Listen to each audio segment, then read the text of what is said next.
صلی اللہ رسول اکرم اعوذ باللہ من الشیطان بسم اللہ الرحمن الرحیم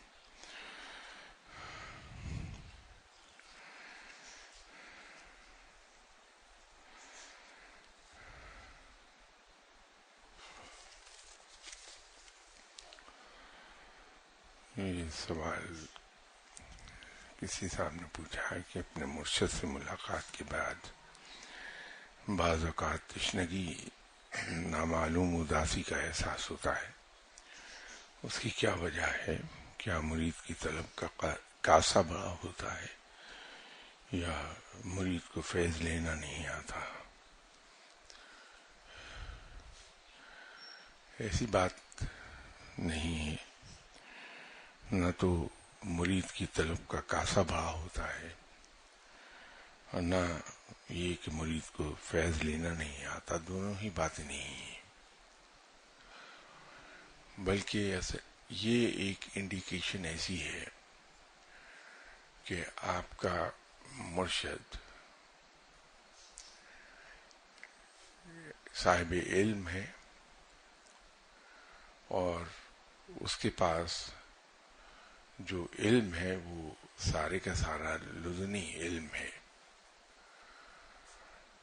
یہ بالکل اسی طرح ہے کہ اگر کہیں آپ کو بہت مزے کا شربت پینے کو ملے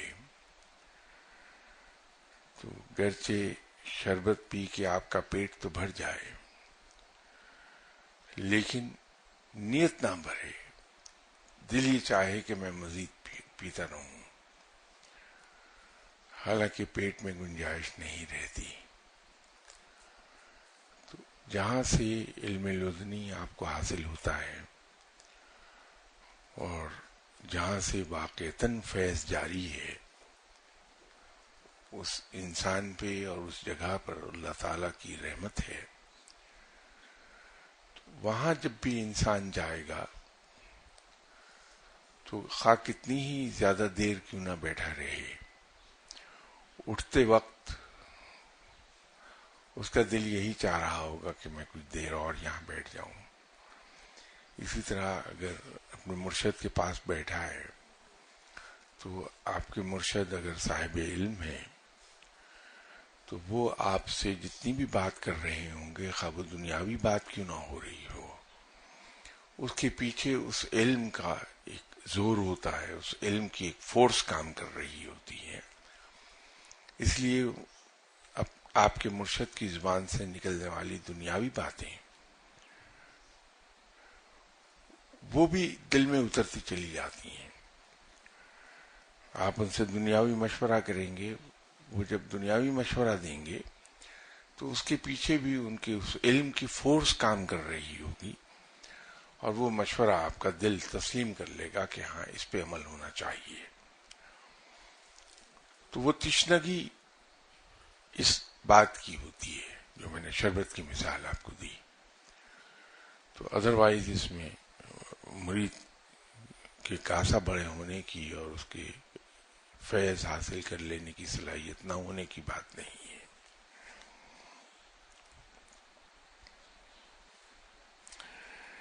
کیا روحانیت میں ہر طاقتور روح کمزور روح کو اپنی طرف کھینچ لیتی ہے؟ یہ قانون فطرت ہے۔ بڑا مقناطیس اگر اس کے قریب کوئی چھوٹا مقناطیس جائے گا تو وہ چھوٹا مقناطیس اپنی صلاحیت کھو دے گا اور لوہے کے ٹکڑے کی طرح بڑے مقناطیس کی طرف کھینچتا چلا جائے گا۔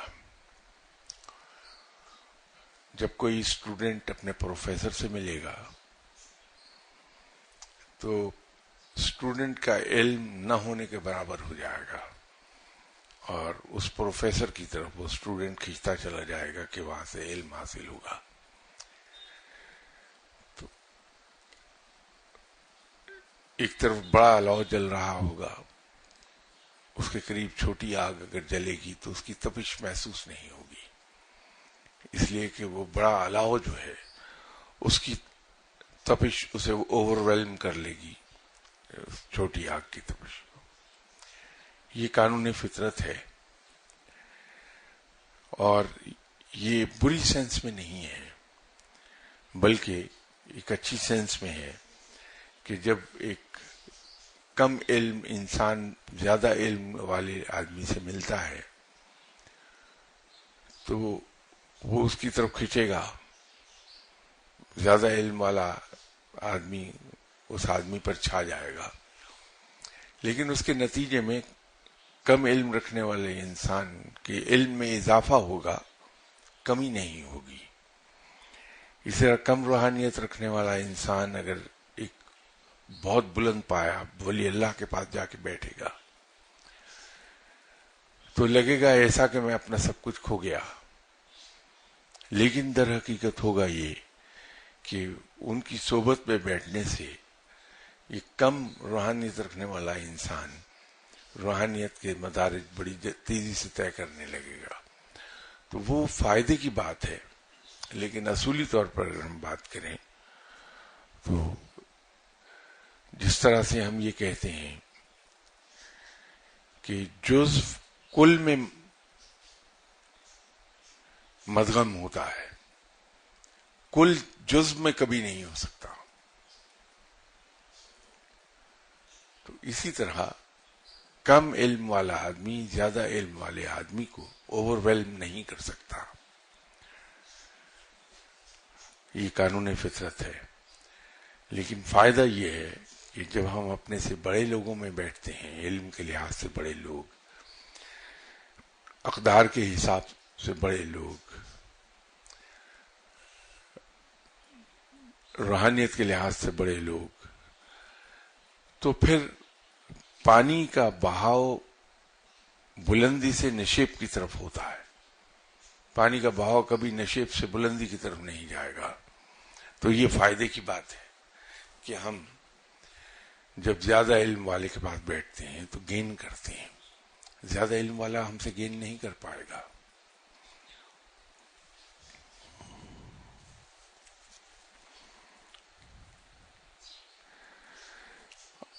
اللہ تعالی پر بھرپور توکل کے باوجود بعض اوقات انسان کسی مشکل میں ایک دم بری طرح ڈگمگا جاتا ہے اور اپنی تکلیف کا احوال اپنے پیاروں کے سامنے بیان کر دیتا ہے۔ اس کمزور لمحے سے کیسے بچا جائے؟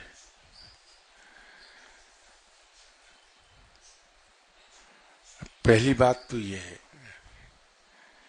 کہ اگر انسان کو یہ احساس ہو گیا کہ میرا رب تعالیٰ پر بھرپور توکل ہے تو سمجھ لیجئے کہ شیطان بہکا رہا ہے، توکل نہیں ہے۔ اگر رب پر توکل ہے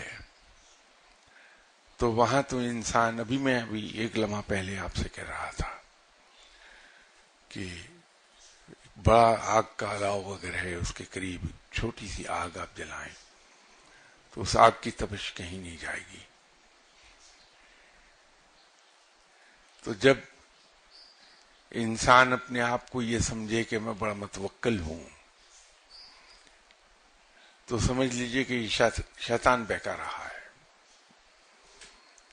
جو واقعتاً بہت زیادہ متوکل ہے، رب تعالیٰ پر توکل رکھتا ہے، اس کو یہ احساس ہی نہیں ہوتا۔ وہ تو غریب ہر وقت اس غم میں گھلتا جاتا ہے کہ میں نے اپنے رب پہ توکل نہیں رکھتا۔ جو واقعی صاحب ایمان ہے وہ تو غریب اسی پریشانی میں ہر وقت رہتا ہے کہ میرا ایمان پختہ نہیں ہوا ابھی تک۔ تو جو بڑا صاحب علم ہے وہ اپنے آپ کو کہتا ہے کہ میں تو طالب علم ہوں، میں تو ابھی علم کی ایک جس کو ٹپ آف دی آئس برگ کہتے ہیں اس سے بھی واقف نہیں ہوا۔ تو جو انسان بڑا ہوتا چلا جاتا ہے وہ اپنی نظروں میں چھوٹا ہوتا جاتا ہے۔ اسی لیے جو واقعی صحیح معنی میں خاندانی لوگ ہیں ان کو اپنی بڑائی کرتے کبھی نہیں سنیں گے آپ۔ جو واقعی کچھ جانتے ہیں ان کو یہ کہتے ہوئے کبھی نہیں سنیں گے کہ میں بہت کچھ جانتا ہوں۔ وہ ایک ہی بات آپ سے کہیں گے کہ صاحب یہ تو علم تو بے حد و حساب ہے، جس کی لمٹ کوئی نہیں ہے. تو مجھے تو دکھ یہ ہے کہ تمام عمر گزارنے کے باوجود میں کچھ علم سیکھ نہ سکا، کیونکہ علم انسان کی نگاہ کو وسعت دیتا ہے، علم انسان کی مینٹل ہورائزن کو براڈ کرتا ہے. تو جو مینٹل ہورائزن براڈ ہوتا ہے انسان کا، اس کی نگاہ افق کے پار جانے لگتی ہے اور اس پر اسرار کھلتے چلے جاتے ہیں. تو جو اسرار کھلتے ہیں تو وہ سمجھتا ہے کہ میں کچھ جانتا ہی نہیں، ابھی تو معلوم نہیں، نہ جانے کتنا کچھ باقی ہے جہاں تک میری نظر نہیں گئی. اس کی مثال یہ ہے کہ ایک فرض کر لیجئے 1000 فٹ لمبا ایک ہال ہے.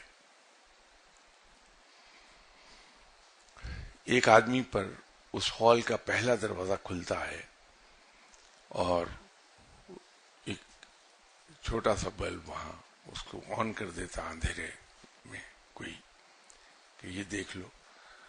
تو اب وہ دیکھتا ہے تو وہاں فرض کر لیجئے کہ اس کو نظر آتا ہے 4 کرسیاں پڑی ہیں، ایک ٹیبل پڑا ہے. تو باہر آ کے لوگ اس سے پوچھتے ہیں کہ اس ہال کے اندر تم داخل ہوئے تھے، تم نے کیا دیکھا؟ کہ کچھ بھی نہیں ہوا، تو اندھیرا ہے، صرف 4 کرسیاں پڑی ہیں، ایک ٹیبل پڑا ہے. اسی آدمی پر دوسرا دروازہ کھول دیا جاتا ہے اور دوسرا بلب روشن کر دیا جاتا ہے، تو وہ دیکھتا ہے کہ 4 کرسیاں میز ہیں، اس کے آگے بڑے خوبصورت صوفے پڑے ہیں، کارپیٹ بچھا ہے. باہر نکلتا ہے تو اس سے کوئی پوچھتا ہے، تو کہتا ہے وہ میں غلط سمجھا تھا کہ اس ہال میں صرف 4 کرسیاں اور میز ہے، وہاں تو بہت خوبصورت صوفے اور کارپیٹ بھی ہے. تو تیسرا دروازہ کھلتا ہے، وہاں دیکھتا ہے کہ بہت خوبصورت بیڈز پڑے ہیں. تو باہر آ کے کہتا ہے کہ میں دھوکہ کھاتا رہا، میں یہی سمجھتا رہا کہ وہاں صرف کرسیاں پڑی ہیں، وہاں تو بہت کچھ ہے. تو اپنے علم کو وہ کم بتانے لگتا ہے لوگوں کو کہ میں ہی غلط سمجھا تھا، وہاں تو بہت کچھ ہے.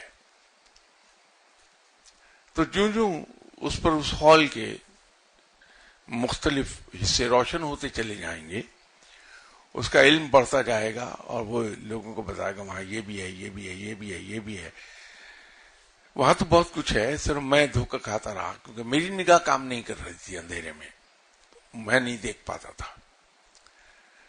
تو اب وہ اپنے آپ کو الزام دے رہا ہے، یہ نہیں کہہ رہا کہ ہال میں کچھ نہیں ہے، وہاں تو 4 کرسیاں پڑی ہیں.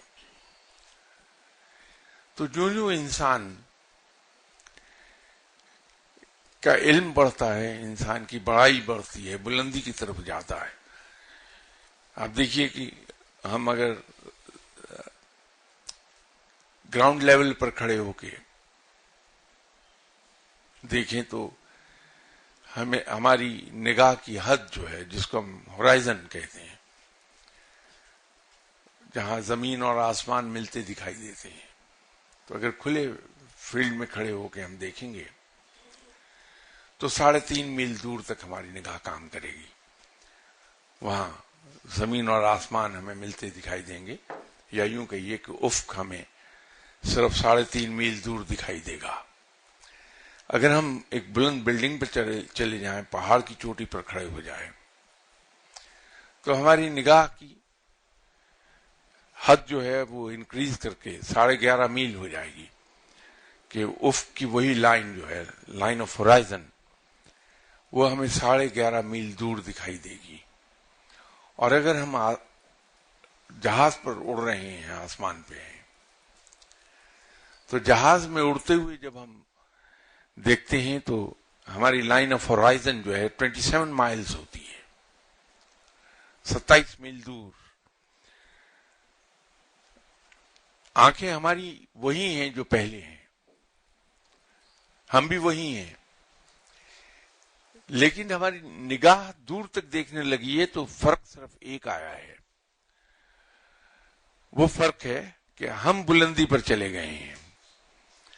تو جو انسان علم کے زینے طے کرتا ہے تو اس کی نگاہ میں وسعت پیدا ہوتی ہے، اور جو نگاہ میں وسعت پیدا ہوتی ہے اس کی بصیرت بڑھ جاتی ہے، وہ بہت دور تک دیکھنے لگتا ہے، حتیٰ کہ جب رب تعالیٰ اس پہ عنایات کر دیتا ہے اور اتنا علم عطا کر دیتا ہے کہ اسے کشف حاصل ہو جائے تو وہ ٹائم اینڈ اسپیس سے بیونڈ ہو جاتا ہے. پھر اس کے لیے کون و مکان کوئی معنی نہیں رکھتے. وہ اپنی ہی جگہ کھڑا ہوا، مسجد کے ممبر پر کھڑا ہوا، اپنے کمانڈر کو انسٹرکشن دے دیتا ہے کہ پہاڑ کے پیچھے سے منور کرو، گرچہ اس کا کمانڈر کئی ہزار میل دور لڑ رہا ہے. تو پھر وہ اس مقام پر جاتا ہے کہ اس کے لیے ٹائم اینڈ اسپیس کوئی لمیٹیشن نہیں ہے. وہ 5000 سال پہلے بھی دیکھ لے گا، 10,000 سال پہلے کے واقعات بیٹھا ہوا دیکھ لے گا، 5-10 ہزار سال، 20,000 سال جہاں تک دیکھنا چاہے وہ آنے والے واقعات پر نظر ڈال لے گا. وہ یہ بلندی اس کو اصل میں علم دیتا ہے. تو رب پر جو توکل ہے ہماری، جب بھرپور توکل ہو جاتی ہے تو پھر مصیبت نہیں لگتی، راحت نہیں رہتی. پھر انسان وہ مومن بن جاتا ہے جس کی تعریف حضرت علی کرم اللہ وجہہ نے کی کہ مومن کی تعریف یہ ہے کہ نہ اس کو کچھ پانے کی خوشی ہے، نہ کچھ کھونے کا غم ہے.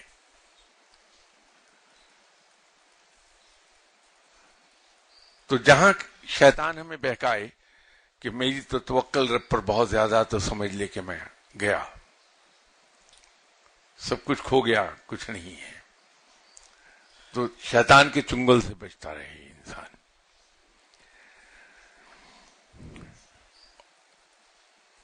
جب رب تعالیٰ پر بھروسہ پوری طرح ہو جائے گا، میں بھروسے کی بات کر رہا ہوں توکل سے ہٹ کے، جب رب پہ بھروسہ پورا ہو جائے گا تو پھر ڈگمگاتا نہیں انسان. اور جب رب کے عشق میں مبتلا ہو جائے تو پھر بدترین مصیبت کو بھی یہ سمجھتا ہے کہ میرے رب کی عطا کردہ ہے، سینے سے لگاؤ اسے خوش ہو کر، کہ جس سے میں عشق کرتا ہوں یہ اس نے عطا کی ہے مجھے. تو پھر وہ اپنے زخموں سے گرنے والے کیڑے کو بھی زمین سے اٹھا کے دوبارہ زخم پر رکھ لیتا ہے.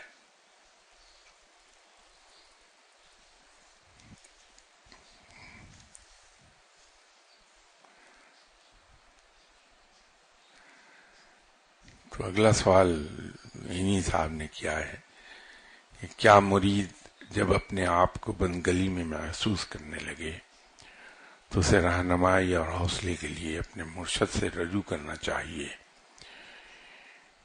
اصل میں انہوں نے لفظ مرشد کامل لکھا ہے، میں اس کو omit کر گیا تھا جان بوجھ کے، کہ اپنے مرشد کامل سے رجوع کرنا چاہیے یا خاموشی سے غیبی مدد اور حالات بدلنے کا انتظار کرنا چاہیے. اس میں پہلی بات تو یہ ہے کہ اگر میں کسی شخص کو اپنا مرشد مانتا ہوں تو مجھ پر فرض یہ ہے کہ میں یہ سمجھوں کہ جسے میں نے اپنا مرشد مانا ہے وہ سب سے بہترین مرشد ہے، تبھی میں اسے فالو کر پاؤں گا، ورنہ بہتر سے بہتر کی تلاش میری جاری رہے گی اور میں اپنے مرشد کی کسی کی بات پر عمل نہیں کر پاؤں گا. تو جب انسان اپنے مرشد کو بہترین مرشد سمجھ لے، اسے یہ یقین آ جائے کہ اس سے اچھا صاحب علم کوئی نہیں، تو پھر آنکھیں بند کر کے اس کی بات پر عمل کرے گا. اور یہی بنیادی ریکوائرمنٹ ہے آگے بڑھنے کے لیے. اگر میں ایک کالج میں پڑھتا ہوں اور وہاں میرے لیکچرر ہیں ایک سبجیکٹ کے، تو اگر میں انہیں اچھا صاحب علم ہی نہیں سمجھوں گا یہی سمجھو کہ لیکچرر ہیں، تو کوئی مجھے بتائے گا کہ صاحب گورنمنٹ کالج میں فلاں لیکچرر بہت اچھے ہیں، تو میں ان کے پاس جانے کے تگدو میں پڑ جاؤں گا. وہاں جاؤں گا تو پتہ چلے گا کہ یونیورسٹی میں فلاں پروفیسر بڑے اچھے ہیں، تو میں انہیں چھوڑ کر ان پروفیسر کے پیچھے جانا شروع ہو جاؤں گا. وہاں جاؤں گا تو پتہ چلے گا کہ یہ پروفیسر نہیں، دوسرے پروفیسر تو ان سے بھی اچھے ہیں، انہیں چھوڑ کر ادھر چلا جاؤں گا. نتیجہ کیا نکلے گا کہ میں کسی سے کچھ نہیں حاصل کر پاؤں گا، میں علم میں کہیں نہیں پہنچ پاؤں گا، بس میں پلر ٹو پوسٹ دوڑ لگاتا رہوں گا. لیکن اگر میں نے یہ سمجھ لیا کہ یہی کالج کے جو لیکچرر ہیں یہی بہترین ہیں، تو پھر جو کچھ وہ مجھے پڑھا رہے ہوں گے میں اسے ایبزارب کروں گا، اور یوں میری علم کی ترقی کا عمل شروع ہوگا. تو ایک وقت وہ آئے گا کہ یہ لیکچرر خود کہہ دیں گے کہ بھائی اب اس سے اگلا لیول تمہیں چاہیے، فلاں پروفیسر کے پاس چلے جاؤ اور اس سے پڑھو تم. تو وہاں جا کے جب میں انہیں بہترین سمجھ کر ان سے سیکھنا شروع کروں گا تو میرے علم میں مزید اضافہ ہو جائے گا. تو وہ پروفیسر ایک وقت آئے گا مجھے کہہ دیں گے کہ میں یہیں تک تمہیں لے جا سکتا تھا، فلاں پروفیسر کے پاس جاؤ، وہ اس سے آگے تمہیں لے جائیں گے. تو یہ عمل پھر جاری رہتا ہے علم سیکھنے کا. تو یوں میں مرشد کامل میں سے کامل کا لفظ اڑا رہا تھا. تو ہمیں تو اپنے مرشد کو سمجھنا ہی کامل ہے، تبھی تو ہم ان کی بات کو سن سکیں گے، اس پر عمل کریں گے.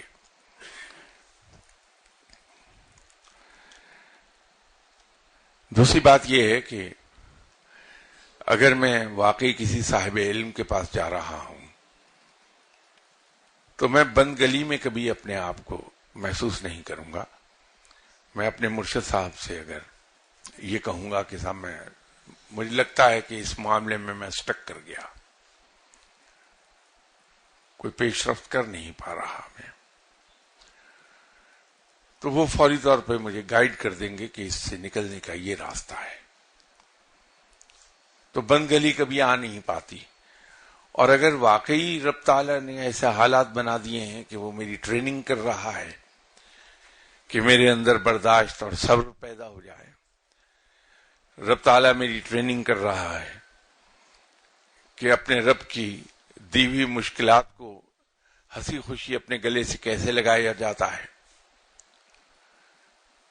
تو میرے مرشد صاحب مجھے بتا دیں گے کہ میاں اس سے سبھی گزرتے ہیں، ایسے یہ سبھی کے ساتھ پیش آتا ہے.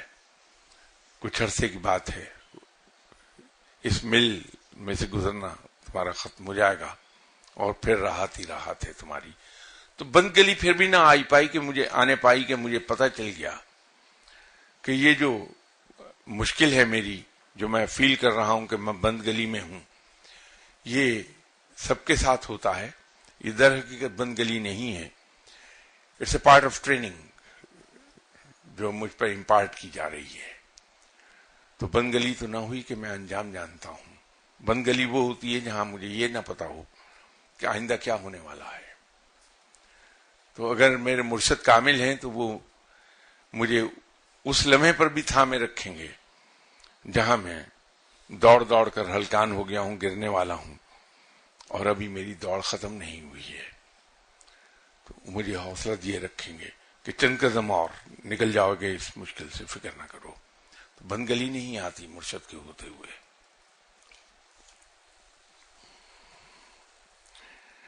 اور اسی سوال میں جو آخری حصہ ہے اس کا کہ خاموشی سے غیبی مدد اور حالات بدلنے کا انتظار کرنا چاہیے. تو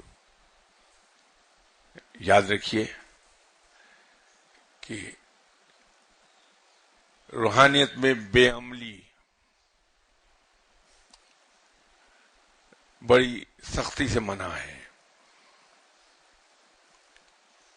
فقیر بے عمل نہیں ہوتا، فقیر جد و جہد میں یقین رکھتا ہے کہ اللہ کا حکم ہے کہ جدوجہد کی جائے، اس کی نظر ایک بات پر رہتی ہے کہ انسان کو وہی کچھ ملتا ہے جس کے لیے وہ کوشش کرتا ہے. تو فقیر ہر وقت مجاہدوں کی طرح کمر کسے رکھتا ہے عمل کے لیے، وہ ہاتھ پر ہاتھ دھرے بیٹھتا نہیں ہے کہ غیب سے کوئی مدد آئے گی، میرے کام سمجھ جائیں گے. وہ اللہ پر بھروسہ رکھتا ہے کہ میرا رب اچھا کرے گا، اللہ مجھے ان مشکلات سے نکال لے گا، مجھے اپنی ڈیوٹی کرنی ہے جو رب کی طرف سے مجھ پر فرض ہے کہ میں کوشش کرتا رہوں. وہ کوشش کرتا رہتا ہے، غیبی مدد کا انتظار نہیں ہوتا. وہ تو اس کا بھروسہ ہے، اس کا ایمان ہے کہ میرا رب میری مدد فرمائے گا.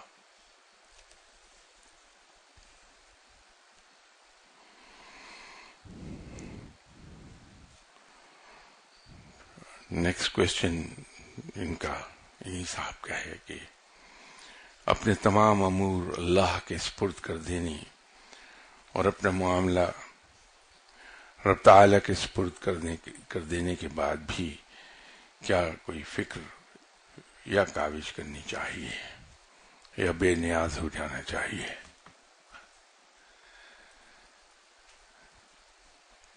یہ پرلے درجے کی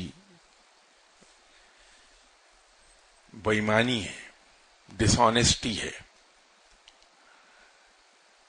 کہ انسان اپنے معاملات رب کے سپرد کر دے اور پھر بھی وہ نتائج کے لیے فکر مند رہے. رب کے سپرد اپنے معاملات کر دینے کا مطلب یہ ہرگز نہیں ہے کہ ہم کوشش چھوڑ دیں، کیونکہ وہ ہم پر فرض ہے.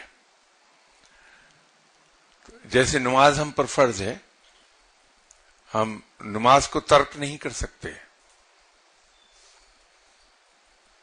روزہ ہم پر فرض ہے، زکوٰۃ ہم پر فرض ہے، ماں باپ کی خدمت ہم پر فرض ہے. ہم فرائض سے منہ نہیں موڑ سکتے کہ ہم آنسریبل ہو جائیں گے اللہ کو، ہم سے جواب طلبی کی جائے گی کہ یہ چیزیں تم پر فرض تھیں، تمہاری ڈیوٹی تھی، یہ ڈیوٹی پوری کیوں نہیں ہوئی. تو کوشش اور عمل یہ ہم پر فرض ہیں، ہم اپنے فرض کو پورا کرتے رہیں گے.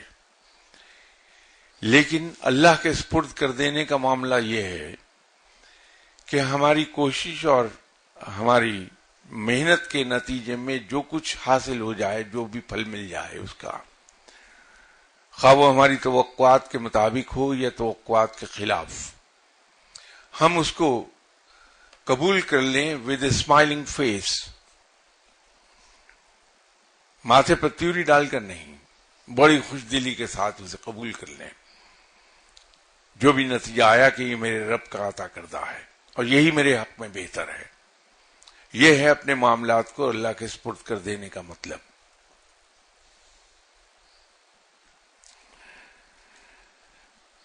لیکن فکر کرنا اور کوشش کرنا ہم پر فرض ہے. میں فکر کو بمانی پریشانی نہیں کہہ رہا، پریشانی تو اللہ پر بھروسے کے خلاف بات ہے. لیکن فکر کرنا مراد یہ ہے کہ غور و خوض کرنا کہ میں اس مسئلے کو کس طریقے سے حل کروں، اس پر کس طرح سے کوشش کروں کہ یہ مسئلہ حل ہو جائے. یہ فکر ہے.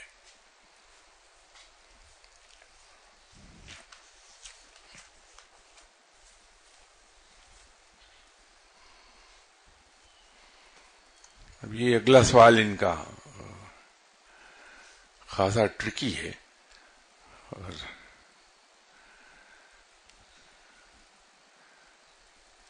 کوئی بھی قدم اٹھاتے ہوئے اللہ کی ول کو کیسے سمجھا جائے اور جانا جا سکتا ہے تاکہ انسان اسی راستے کا انتخاب کرے جو اللہ کی مرضی ہے، کیونکہ آگے چل کر ہونا تو وہی ہے جو مقدر میں لکھا ہے.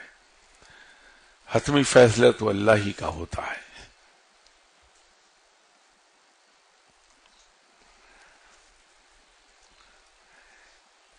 یہ وہ بات ہے جس کے لیے میں اکثر لوگوں کو میں انہیں لائٹ وے کہہ رہا ہوں کہ دھوکہ کھاتے ہوئے کہ وہ پڑھے لکھے ہیں، تو میں ان سے گزارش کیا کرتا ہوں کہ بھائی یہ کوشش کرنے سے پہلے کیوں آپ یہ کہہ رہے ہیں ذرا دعا کر کے ذرا دیکھیے اس میں کامیابی ہو جائے گی مجھے.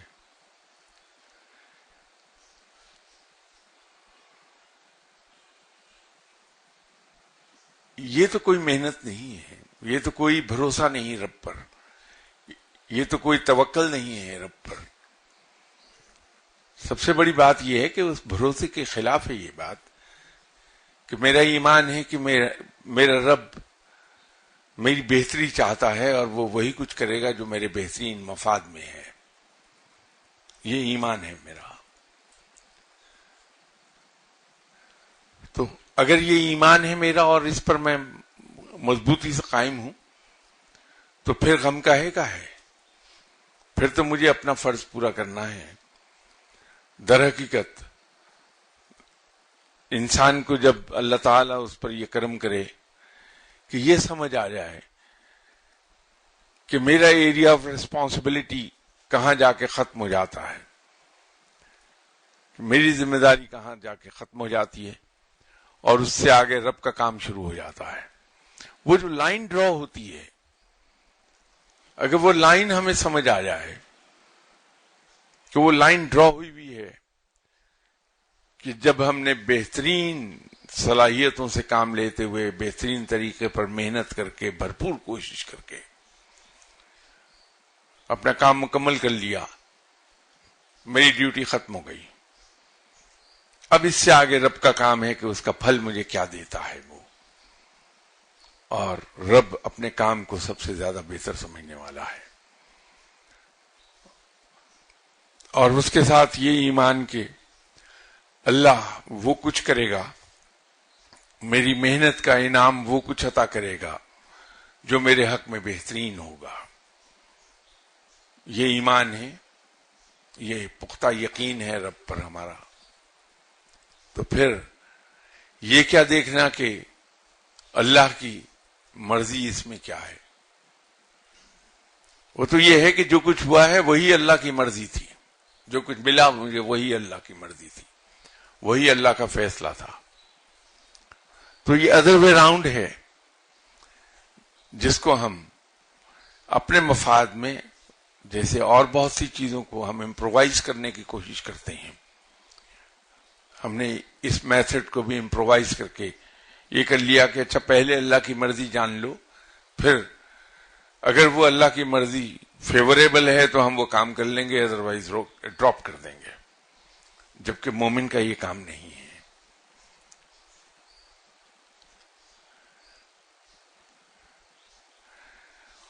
اور یہ جو کچھ مقدر کی بات کی کہ آگے چل کر ہونا تو وہی ہے جو مقدر میں لکھا ہے. صاحب شاید میں اس سے زیادہ ایگری نہ کر سکوں آپ سے.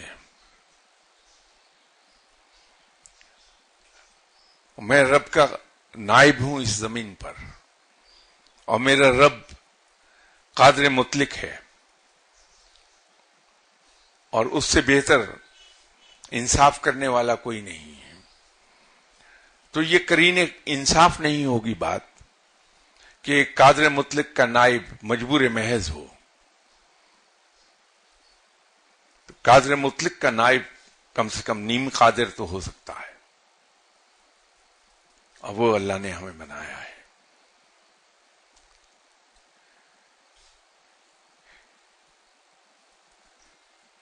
یہ عالم کاز اینڈ ایفیکٹ کا عالم ہے.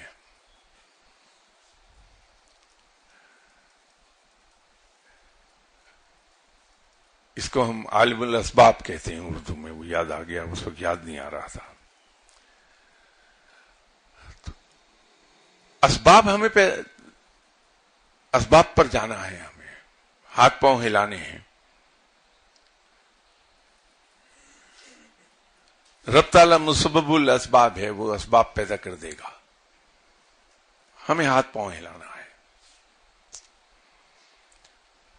ہاں مقدر میں وہ چیزیں جو تقدیر مبرم میں لکھی ہیں وہ ہمارے کنٹرول سے باہر ہیں، لیکن وہ بہت ہی چھوٹا حصہ ہے رب کا، تقدیر کا بہت چھوٹا حصہ ہے جو رب نے لکھا ہے. باقی تو تقدیر ہم خود لکھتے ہیں. اللہ نے ہمیں اس چیز کا اختیار دے دیا ہے. یہ جو جبر و قدر کا معاملہ ہے وہ کیا ہے، اس پر بہت کتابیں لکھی گئیں، بحث مباحث ہوتے ہیں، یہاں بھی سوالات پوچھے جاتے ہیں اس بارے میں. تو اللہ تعالیٰ نے ہمیں بہت سے معاملات میں اختیار دیا ہے، جبر نہیں ہے ہم پر، ہم مجبور نہیں ہیں. ہمیں اچھے اور برے کی تمیز سکھا کے، اچھے اور برے راستے دکھا کے اللہ نے اختیار دے دیا اور فیصلے کا حق ہمیں دے دیا کہ ہم جو چاہے فیصلہ کر لیں.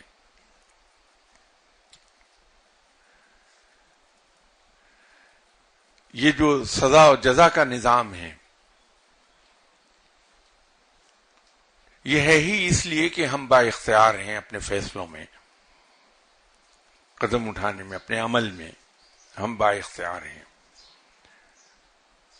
فرشتے کا کبھی کوئی حساب نہیں ہوگا. روز حساب اعمال نامہ اس کے دائیں یا بائیں ہاتھ میں نہیں پکڑایا جائے گا، اس لیے کہ اس کو اختیار کوئی نہیں، وہ صرف حکم کا غلام ہے. جمادات سے کوئی حساب کتاب نہیں ہوگا کہ وہ مجبور محض ہیں، ان کے پاس اختیار نہیں ہے. حساب اس سے طلب کیا جاتا ہے جس کو اختیار دے دیا جاتا ہے. سزا اور جزا وہاں ہوتی ہے جہاں انسان کو آزادی ہوتی ہے اپنے اختیار کو استعمال کرنے کی. تو غلط استعمال پر سزا ہے، صحیح استعمال پر جزا ہے. تو یہ نظام ہی اس لیے قائم ہوا ہے سزا و جزا کا، دنیا میں بھی اور آخرت میں بھی، کہ ہم با اختیار ہیں. تو مقدر کا ایک بڑا حصہ ہم خود لکھتے ہیں. ہاں ویٹو پاور رب یوز کرتا ہے جب ہم اپنی کوششوں سے کسی ایسے ایریا میں انٹر ہوتے ہیں جو ہمارے لیے نو گو ایریا ہے. اللہ کا جو گریٹر پلان ہے اس میں کہیں ہم انٹرفیئر کرنے لگتے ہیں یا احتمال ہوتا ہے، یا ہماری کوششیں ایسی ڈائریکشن میں ہوتی ہیں جس کا انعام اس گریٹر اسکیم کا حصہ نہ ہو سکے، وہاں رب تعالیٰ ویٹو پاور یوز کر کے ہمیں ہماری محنت کا انعام وہ نہیں دیتا جس کے لیے ہم ایفرٹ کر رہے ہوتے ہیں، لیکن پھر وہ دوسری جگہ ہمیں کمپنسیٹ کر دیتا ہے. یہ ضرور ہے کہ اللہ کسی کی محنت کو اپنے ذمہ ادھار نہیں رکھتا، اس کا پھل وہ کسی دوسری جگہ دے دیتا ہے.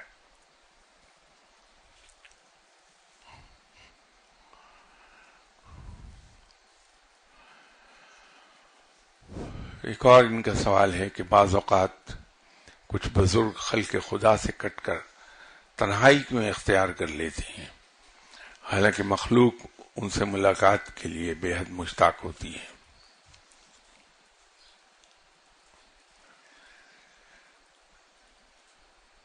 اسلام میں ترک دنیا نہیں ہے. میرے نزدیک، میری انڈرسٹینڈنگ میں ہر وہ بات درست نہیں ہے جو کتاب اور سنت سے ثابت نہ ہو سکے. کتاب اور سنت کے خلاف جو بھی بات ہے وہ درست نہیں ہے. آپ صلی اللہ علیہ وسلم نے ترک دنیا نہیں کی ہے.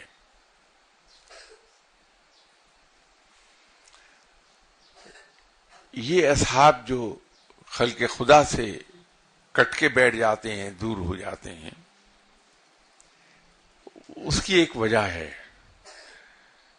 میں نے شاید یہاں کسی زمانے میں کبھی ذکر اس بات کا کیا ہو کہ مجھے پریشانی یہ تھی کہ میری مصروفیات جو ہیں مختلف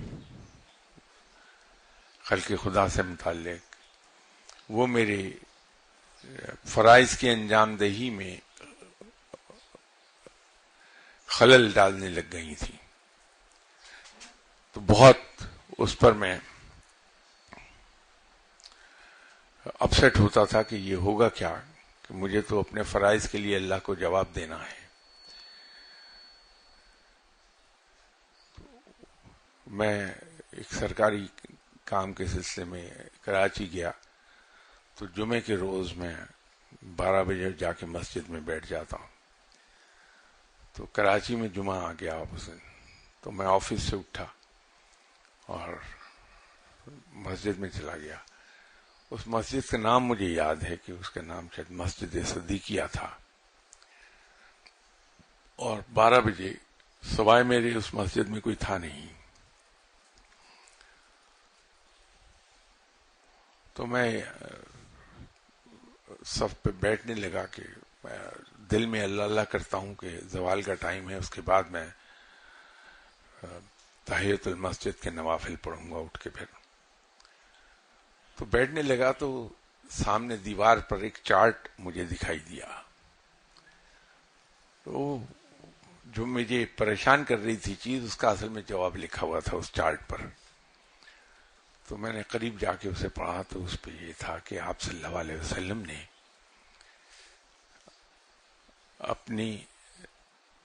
اپنے اوقات کو، دن کے اوقات کو 3 حصوں میں تقسیم کر رکھا تھا. ایک حصہ امور مملکت کے لیے اور بیرونی وفود سے ملاقات اور صحابہ کرام سے ملاقات کے لیے وقف تھا 8 گھنٹے. دوسرا حصہ 8 گھنٹے کا آپ کی ازواج مطہرات اور فیملی لائف، اس کے لیے مختص تھا. اور تیسرا حصہ 8 گھنٹے آپ صلی اللہ علیہ وسلم نے مختص کیا ہوا تھا عبادات اور اپنے آرام کے لیے. تو یوں زندگی بہت ہی خوبصورت طریقے سے آرگنائز ہوئی بھی تھی آپ صلی اللہ علیہ وسلم کی. تو وہ میرے سوال کا جواب مجھے مل گیا. لیکن ہوتا کیا ہے کہ یہ جو بزرگ جن کا آپ نے کہا کہ وہ ترک ملاقات مخلوق کر لیتے ہیں، مخلوق اس ڈویژن کو قائم نہیں رہنے دیتی. خلق خدا کی کوشش یہ ہوتی ہے کہ جو دن خلق خدا کے لیے مخصوص ہیں اس کے علاوہ بھی ہم ملاقات کریں، اور جب چاہیں ہم ملاقات کے لیے چلے جائیں. اور بعض ستم ظریف تو باقاعدہ چٹ پر لکھ کے بھیجتے ہیں کہ فقیروں کا دستور یہ رہا ہے کہ خلق خدا میں سے جب بھی کوئی ملنے آیا فوراً ملاقات کر لی. تو ہوتا یہ ہے کہ انسان کی فیملی لائف وہ بھی نہ صرف یہ کہ ڈسٹرب ہوتی ہے، بلکہ اس کا جو خوفناک پہلو ہے وہ یہ ہے کہ انسان اپنے فرائض جو اس پر اللہ کی طرف سے عائد ہیں فیملی کے سلسلے میں، ان کو سر انجام نہیں دے پاتا کہ خلق خدا جینے نہیں دے رہی. آفس کے کام کے روزگار کے معاملات کے لیے جو اس نے ٹائم مختص کیا ہے، وہاں خلق خدا اسے جینے نہیں دے رہی، وہ اپنے فرائض ادا نہیں کر پا رہا اور ڈس آنیسٹی کا مرتکب ہو رہا ہے. اور ان سب چیزوں کے لیے اس کو اللہ کے حضور جواب دہ ہونا ہے. ایک بڑا سیدھا فارمولہ ہے کہ نفلی عبادت کے لیے فرض عبادت کو قربان نہیں کیا جا سکتا. تو خلق خدا سے ملاقات اور ان کی دلجوئی تو نفلی عبادت ہے. تو روزگار کے معاملے میں اگر ملازمت انسان کر رہا ہے تو اس کا وہ ٹائم بکا ہوا ہے، وہ ٹائم اس کا اپنا نہیں ہے، وہ تو اس کے امپلائر نے اسے اس کے لیے وہ پے کر رہا ہے کہ وہ 5 to 9 یا 8 to 4 یا 8 to 5 جو بھی ٹائم ہے وہ اس ادارے کو دے گا. تو اگر انسان ذاتی ٹیلی فون کالز بھی سنتا ہے تو وہ میرے نزدیک ڈس آنیسٹی ہے کہ آفس آورز کے دوران اگر انسان ٹیلی فون کالز پرسنل سنتا ہے، پرسنل وزٹرز کو اٹینڈ کرتا ہے، تو ڈس آنیسٹی ہے، اس کے لیے ہمیں جواب دہ ہونا ہے اللہ کو. تو خلق خدا ٹکنے نہیں دیتی، وہ تو ایک تانتا بندہ رہتا ہے. گھر پہ یہ حال ہوتا ہے. وہ غالباً ارسطو تھے، ظاہر ہے کہ علم سے محبت تھی تو وہ ارسطو کے مقام تک جا پہنچے. تو جہاں کہیں علم کی کوئی ڈسکشن شروع ہو جاتی تھی تو بھول جاتے تھے کہ میرا کوئی گھر بھی ہے اور مجھے گھر بھی واپس جانا ہے. تو بعض کا 2-3 دن گھر نہیں جا پاتے تھے. تو ایک ایسے ہی موقع پر 2-3 دن کے بعد گھر آئے تو ان کا ایک شاگرد ان کے ساتھ باتیں کرتا گھر تک چلا آیا. تو بیگم صاحبہ ارسطو کی اس وقت فرش دھو رہی تھی. تو اس نے دیکھا ارسطو صاحب 3 دن کے بعد گھر آئے ہیں، تو بے نقص سنانے لگی اور انتہائی گرجی برسی. تو ارسطو آگے سے مسکراتے رہے. اس مسکراہٹ نے اور جلتی پہ تیل کا کام کر دیا. تو بیگم نے غصے میں آ کے وہ جو پانی کی بالٹی جس سے فرش دھو رہی تھی وہ اٹھا کے ارسطو کے اوپر پانی ڈیل دیا. تو شاگرد نے مذاقن کہا کہ حضور یہ کیا ہوا؟ تو کہنے لگے جو بادل اتنے گرجے تھے ان کا برسنا بھی ضروری تھا. تو پھر گھر میں بادل عام طور پر نہ صرف گرجتے ہیں بلکہ برستے بھی رہتے ہیں. تو اس لیے پھر لوگ تنگ آ کے، ایسے بزرگ جو ہیں صاحب علم لوگ، وہ خلق خدا سے تنگ آ کے ملاقات ترک کر دیتے ہیں. اگر ہم احتیاط یہ کریں کہ ایسے لوگوں کے پاس جاتے ہوئے ہم یہ دیکھ لیں کہ انہوں نے کون سے اوقات خلق خدا کے لیے مخصوص کیے ہوئے ہیں، صرف انہی اوقات میں جائیں اور از خود وہ ٹائم پورا ہونے پر کہیں کہ اچھا حضور اب آپ کا ٹائم دوسرے کام کا شروع ہو گیا، مجھے اجازت دیجیے. تو کبھی بھی ایسا نہیں ہوگا کہ کوئی صاحب علم مخلوق سے یوں جان چھڑانے لگے. انشاءاللہ تعالی نیکسٹ سنڈے آپ سے ملاقات ہوتی، بشرط زندگی اس وقت تک کے لیے اجازت دیجیے. السلام علیکم.